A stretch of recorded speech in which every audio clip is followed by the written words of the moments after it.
एक किसान का बेटा ही है जो बॉर्डर की रखवारी में, वो रक्षक है इस मिट्टी का, रहता है छुआ छाड़ी में।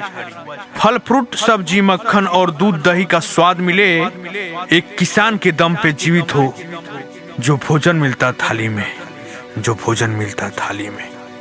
जय जवान जय किसान।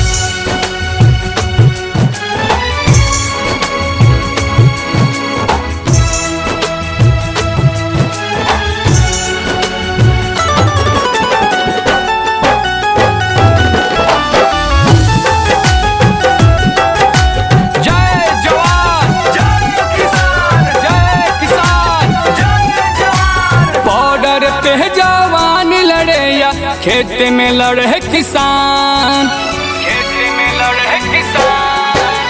बॉर्डर पे जवान लड़े या खेत में लड़े किसान, बॉर्डर पे जवान लड़े या खेत में लड़े किसान। तब जाके सुध नींद लगे रे, पेट पावे पकवान रे भैया। जय हो वीर जवान रे भैया, जय हो वीर जवान।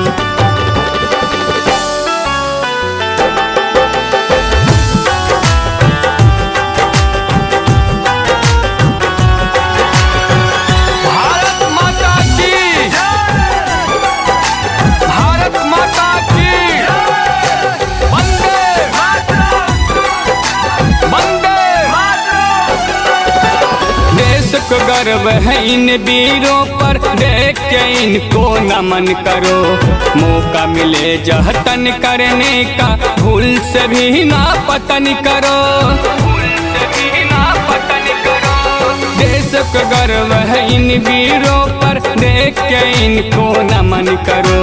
मौका मिले जहतन करने का, भूल से भी ना पतन करो। भारत भूमि के दो हीरा, देश रहे धनवान। भारत भूमि के दो हीरा, देश रहे धनवान। तब जाके सुध नींद लगे रे, पेट पावे पकवान रे भैया।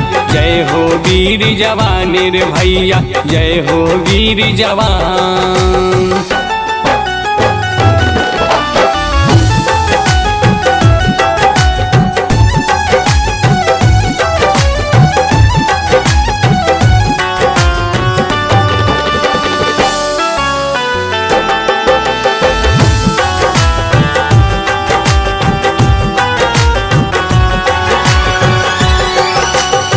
मौसम की मार सहे, फिर भी कर्म परिधानी रहे।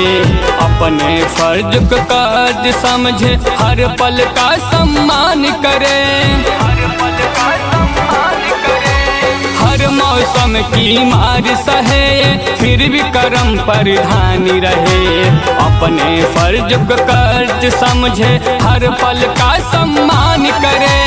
आशीष राज मनोज अर्पण, दिल से करे सम्मान।